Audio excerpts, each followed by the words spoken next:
Hello friends, welcome back to my channel SR Jobs and EduTech. So ఈరోజు మళ్ళీ నేను ఒక కొత్త జాబ్ నోటిఫికేషన్తో మీ ముందుకు రావడం అయితే జరిగింది. సో ప్రీవియస్గా పెట్టిన జాబ్ నోటిఫికేషన్స్ మీకైతే హెల్ప్ అయ్యాయి అనుకుంటున్నా.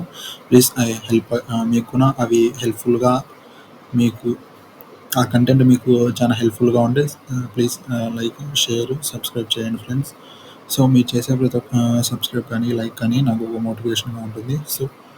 సో దట్స్ ఆల్ అనమాట. ఇంకా coming to job and jobs. ఈ జాబ్ వచ్చేసి మనకి బెంగళూరు లొకేషన్లో అనమాట. ఇది వచ్చేసి జాబ్ టైటిల్ వచ్చేసి ఇన్వెస్టిగేటివ్ స్పెషలిస్ట్ అనమాట. ఇన్ బెంగళూరు లొకేషన్ 2024 అంటే ఈ ఇయర్లో రిక్రూట్ చేస్తున్నారు అనమాట. 2024 ఇయర్లో. సో ఇంకా మనం జాబ్ డిస్క్రిప్షన్లోకి వెళ్ళిపోతే ఇది వచ్చేసి ఇన్వెస్టిగేటివ్ స్పెషలిస్ట్ అనమాట. రోల్ ఇందాక చెప్పా కదా మీకు, అది వచ్చేసి బయర్ అబ్యూస్ అనమాట. ఇది బెంగళూరు లొకేషన్. ఇది వచ్చేసి కంప్లీట్గా 12 months కాంట్రాక్ట్ బేస్ అనమాట. అంటే కాంట్రాక్ట్ బేస్ తర్వాత పర్మనెంట్ చేస్తారా లేదా అంటే బేస్డ్ అపాన్ యువర్ పర్ఫార్మెన్స్ కానీ, లేదంటే కంపెనీ రిక్వైర్మెంట్స్ కానీ, ఆ కంపెనీకి ఆ జాబ్ చాలా రిక్వైర్మెంట్ ఉన్నట్లయితే మేము అది కాంట్రాక్ట్ నుంచి పర్మనెంట్ చేసే అవకాశాలు ఉన్నాయి.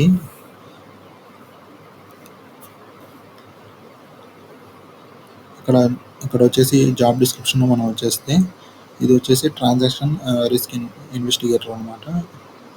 సో మీరు ఇక్కడ ఏం చేయాల్సి ఉంటుందంటే మీకు వచ్చేసి ఎక్సలెంట్ ప్రాబ్లమ్స్ సాల్వింగ్ కానీ అనలైటికల్ స్కిల్స్ కానీ అవి మీకు బాగా ఉన్నట్లయితే మీరు ఈ జాబ్ అనేదాన్ని చాలా ఈజీగా హ్యాండిల్ చేయగలరు అనమాట. అండ్ ఇక్కడ మీ క్వాలిఫికేషన్స్ వచ్చేస్తే బేసిక్ క్వాలిఫికేషన్స్ వచ్చేసి అదే మీకు ఇంగ్లీష్ రాయడం కానీ చదవడం కానీ బాగా వచ్చిండాలి. గ్రామటికల్గా కానీ మీకు రాయడానికి కానీ ఇంగ్లీష్ అనే లాంగ్వేజ్ బాగా వచ్చినట్లయితే మీకు మీ క్వాలిఫికేషన్స్ అనేవి ఎలిజిబుల్ అనమాట. అలాగే మీకు మైక్రోసాఫ్ట్ కానీ, ఎక్సెల్ కానీ, పవర్ పాయింట్ ప్రజెంటేషన్ కానీ ఇవి కొన్ని ఉంటే ఇంకా మంచిగా ఈ జాబ్ అనేదానికి మీరు ఎలిజిబుల్ అనమాట. సో నేను చెప్పిన విధంగా మీ రెజ్యూమ్ అనేది ప్రిపేర్ చేసుకోండి. నేను చెప్పిన విధంగా ప్రిపేర్ చేసుకుంటే మీరు కంపల్సరీగా షార్ట్ లిస్ట్ అవుతుంది మీ రెజ్యూమ్ అనేది. సో ఈ స్కిల్స్ అనేవి మీరు కంపల్సరీగా నోట్ చేసుకోండి. సో ఇక్కడ క్వాలిఫికేషన్స్ వచ్చేసి ఇక్కడ కూడా సేమ్ అనమాట. అనలిటికల్ ప్రాబ్లమ్ స్కిల్స్ కానీ, అనలిటికల్ స్కిల్స్ కానీ ఉండాలన్నమాట. ఇంకా అడిషనల్ ఇన్ఫర్మేషన్కి వచ్చేసి ఇది వచ్చి రొటేషనల్ షిఫ్ట్స్. ఇంకా ఇవి కూడా సేమ్ అలాగే 5 working days 2 week offs ఉంటాయి.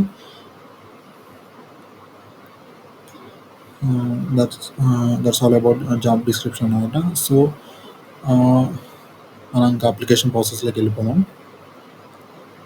సో అప్లికేషన్ ప్రాసెస్లోకి వెళ్ళినట్లయితే ఇక్కడ మీకు క్లియర్ ఫోటో, మీరు కెమెరాతో ఫోటో తీసుకున్నప్పుడు మీ ఫోటో అనేది చాలా క్లియర్గా ఉండాలి అనమాట. ఇలా స్పెట్స్ కానీ, లేదంటే 2 persons కానీ, లేదంటే ఫోటో చాలా లాంగ్ నుంచి ఫోటో స్కాన్ చేయడం కానీ అలాంటివన్నీ యాక్సెప్ట్ చేయరు అనమాట. మీ ఫోటో అనేది క్లియర్గా ఉంటే మాత్రమే అప్లికేషన్ అనేది యాక్సెప్ట్ చేయబడుతుంది. సో నెక్స్ట్ వెళ్ళిపోదాం. సో ఇక్కడ రిజిస్ట్రేషన్ ఫామ్లో నేను వచ్చేసి ఈ జాబ్ లింక్ అనేది డిస్క్రిప్షన్లో ప్రొవైడ్ చేస్తాను. డిస్క్రిప్షన్లో ప్రొవైడ్ చేసిన లింక్ మీరు ఓపెన్ చేస్తే డైరెక్ట్గా ఈ పేజ్కి వస్తుంది. వచ్చినప్పుడు ఇక్కడ ఉంటుంది అనమాట. మీరు జాబ్ డిస్క్రిప్షన్ మళ్ళీ చూసుకోవాలనుకుంటే ఇక్కడ ఉంటుంది. క్లిక్ చేస్తే జాబ్ డిస్క్రిప్షన్ అనేది మీకు ఓపెన్ అవుద్ది. సో ఇక్కడ source how do you about this job అంటే ఇక్కడ వచ్చేసి జాబ్ బోర్డ్స్ అని ఇచ్చేయండి. తర్వాత వచ్చేసి జాబ్ బోర్డ్ ఏదని అడిగితే ఇక్కడ నౌకరీ కానీ, లేదంటే లింక్డ్ఇన్ కానీ ఇచ్చేయండి. నేనైతే లింక్డ్ఇన్ ఇచ్చేస్తున్నా. సో ఇక్కడ మీ పర్సనల్ డీటెయిల్స్ ఇచ్చేయండి. మీ ఫుల్ నేమ్, మీ mail ID, mobile number, alternative mobile కంపల్సరీగా ఇవ్వండి. అది ఏదైనా ఉంటే మీ దగ్గరే ఉండాలన్నమాట. ఆల్టర్నేటివ్ నెంబర్ వచ్చేసి వేరే వాళ్ళది ఇవ్వకండి. సో డేట్ ఆఫ్ బర్త్ కరెక్ట్గా ఇవ్వండి. అకార్డింగ్ ఫర్ ఎస్ఎస్సి కానీ, ఆధార్ పరంగా కానీ మీ డేట్ ఆఫ్ బర్త్ అనేది ఇచ్చేయండి. ఇక్కడ మీ జెండర్ సెలెక్ట్ చేసుకోండి. తర్వాత సిటిజన్షిప్ అంటే ఇండియా అని సెలెక్ట్ చేసుకోండి. తర్వాత డిసబిలిటీ అని అడుగుతున్నారు. మీరు హ్యాండిక్యాప్డ్గా మీకు ఎనీ డిసబిలిటీస్ ఉంటే ఇక్కడ ఎస్ అని ఇవ్వండి, లేదంటే నో అని ఇచ్చేసేయండి. మీ యొక్క ఫుల్ అడ్రస్ ఇవ్వండి. తర్వాత కరెంట్ సిటీ మీరు ఎక్కడ ఏ సిటీలో ఉంటే ఆ సిటీ నేమ్ ఇక్కడ సెలెక్ట్ చేసుకోండి. తర్వాత కరెంట్ స్టేట్ అడుగుతున్నారు. మీ ఏ స్టేట్ వాళ్ళైనా ఇక్కడ మెన్షన్ చేసిన ఏ స్టేట్ వాళ్ళైనా ఈ జాబ్‌కు ఎలిజిబుల్ అనమాట. సో, మీ కరెంట్ స్టేట్ అనేది సెలెక్ట్ చేసుకోండి. తర్వాత పిన్ కోడ్ ఇచ్చేసేయండి. తర్వాత హైయెస్ట్ క్వాలిఫికేషన్ అంటే మీ హైయెస్ట్ క్వాలిఫికేషన్స్ ఇక్కడ సెలెక్ట్ చేసుకోండి. 10th ఉంటే 10th, డిప్లొమా ఉంటే డిప్లొమా, లేదంటే మీరు గ్రాడ్యుయేషన్ పర్సూ చేస్తున్నారా, కంప్లీట్ అయిపోయిందా, కంప్లీట్ అయితే అలాగే సెలెక్ట్ చేసుకొని తర్వాత ఇయర్ ఆఫ్ పాసింగ్ అనేది సెలెక్ట్ చేసుకోండి. తర్వాత ఇక్కడ వచ్చేసి ఎడ్యుకేషన్ టైప్ అనేది సెలెక్ట్ చేసుకోండి. అండ్ ఎక్స్పీరియన్స్ డీటెయిల్స్కి వచ్చేసి మీరు ఎక్స్పీరియన్స్ క్యాండిడేట్ అయితే ఎక్స్పీరియన్స్ మెన్షన్ చేయండి, లేదంటే ఇక్కడ 0 అని ఇచ్చేసేయండి. ఆర్ యూ వర్కింగ్ కరెంట్లీ అంటే మీరు వర్క్ చేస్తుంటే ఎస్ అని ఇవ్వండి, లేదంటే నో అని ఇచ్చేసేయండి. ఆబ్వియస్గా మీరు ఫ్రెషర్స్ అనే వాళ్ళు అప్లై చేస్తున్నారు కాబట్టి నో అని ఇచ్చేసేయండి. ఎందుకంటే ఇక్కడ మీరు వర్క్ చేయనట్లయితే మీకు నోటీస్ పీరియడ్ అనేది ఇమీడియట్గా ఉంటుంది కాబట్టి మీకు ఇమీడియట్గా హైడ్ చేసుకోవడం అనేది మీకే ఎక్కువ ప్రిఫర్ ఇస్తారనమాట. సో ఇక్కడ వచ్చేసి కరెంట్ ఎంప్లాయీ అని అంటే నాట్ అవైలబుల్ అని ఇచ్చేసేయండి. మంత్లీ శాలరీ అంటే ఇక్కడ 0 వచ్చేసేయండి. మీకు ఏమైనా బ్యాంక్లాగ్స్ ఉన్నాయని అడుగుతున్నారు, ఇక్కడ వచ్చేసి నో అని ఇచ్చేసేయండి. ఆర్ విల్లింగ్ టు అంటే మీరు ఓవర్ టైం వర్క్ చేయడానికి బిజినెస్ రిక్వైర్మెంట్ పరంగా మీరు ఓవర్ టైం వర్క్ చేయగలరని అడుగుతున్నారు, ఇక్కడ వచ్చేసి ఎస్ అని ఇచ్చేయండి. రొటేషనల్ షిఫ్ట్స్తో వర్క్ చేయగలరని అడుగుతున్నారు, ఇక్కడ ఎస్ అని ఇచ్చేసేయండి. ఆర్ విల్లింగ్ టు రిలోకేట్ అని అడుగుతున్నారు, ఎస్ అని ఇచ్చేయండి. మీరు కస్టమర్తో ఇంటరాక్ట్ అవుతారా బై టెలిఫోనిక్ కానీ ఈమెయిల్తో కానీ అంటే ఎస్ అని ఇచ్చేయండి. నాలెడ్జ్ ఇన్ ఎంఎస్ అంటే నేను చెప్పాను కదా ఇందాకే, ఎస్ అని ఇచ్చేయండి. మీ పాన్ కార్డ్ నెంబర్ ఇచ్చేయండి. తర్వాత మీ డూ యూ హ్యావ్ ఈ ఆధార్ అంటే ఎస్ అని పెట్టేసేయండి.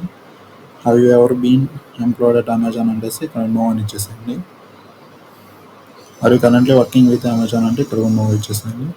సో మీరు రెజ్యూమ్ అప్లోడ్ చేసేప్పుడు కంపల్సరీగా స్కిల్స్ అనేవి మీరు సాఫ్ట్ స్కిల్స్ కానీ టెక్నికల్ స్కిల్స్లో అయితే కంపల్సరీగా ఎంఎస్ వర్డ్ కానీ పవర్ పాయింట్ ప్రజెంటేషన్ కానీ తర్వాత మీకు ఎక్సెల్ కానీ ఇవన్నీ ఇంకా మీకు అడిషనల్గా ఏమన్నా ఉంటే ఆ స్కిల్స్ కూడా మెన్షన్ చేయండి. తర్వాత వచ్చేసి సాఫ్ట్ స్కిల్స్ వచ్చేసి టీమ్ ప్లేయర్ కానీ అట్లా మంచి స్కిల్స్ అనేవి మెన్షన్ చేయండి. అలా మెన్షన్ చేసినట్లయితే మీ రెజ్యూమ్ కంపల్సరీగా షార్ట్ లిస్ట్ అనేది అవుతుంది. మీరు షార్ట్ లిస్ట్ అయిన వెంటనే మీకు మెయిల్ అనేది వస్తుందన్నమాట, యు ఆర్ షార్ట్ లిస్టెడ్ అని, లేదంటే మీకు రెగ్యులర్ మెయిల్ అనేది వస్తుందన్నమాట. సో ఇక్కడ ఫోటో అనేది నేను చెప్పిన విధంగా అప్లోడ్ చేయండి. మీ ఫోటో అనేది చాలా క్లియర్గా కనిపించాలి. లైక్ 2 పర్సన్స్ కానీ, లేదంటే మీ ఫోటో చాలా దూరం నుంచి కానీ, లేదంటే మీకు పాస్పోర్ట్ సైజ్ ఆల్రెడీ మీరు తీసుకుని పెట్టుకునేది దాన్ని స్కాన్ చేయడం కానీ అలాంటిది వద్దు. డైరెక్ట్గా మీరు కెమెరా ద్వారా మీ ఫోటో అనేది క్లియర్గా ఇచ్చేసేయండి. అక్కడ అవన్నీ ఇచ్చేసిన తర్వాత ఇక్కడ డిక్లరేషన్ ఒకసారి చదువుకునేసి తర్వాత ఇక్కడ చెక్ బాక్స్ మీద క్లిక్ ఇచ్చేసిన తర్వాత లాస్ట్లో సబ్మిట్ అనేది ఉంటుంది, ప్రెస్ చేయండి. సో ఫ్రెండ్స్ ఇది అనమాట ఇవాళ జాబ్ అప్డేట్ ఏదంటే ఇదే అనమాట. సో ఈ కంటెంట్ మీకు నచ్చినట్టయితే ఖచ్చితంగా సబ్స్క్రైబ్ చేయండి, షేర్ చేయండి, లైక్ చేయండి ఫ్రెండ్స్. సో మరికొత్త జాబ్ నోటిఫికేషన్తో మీ ముందుకైతే రావడం అయితే జరుగుతుంది. So thank you all of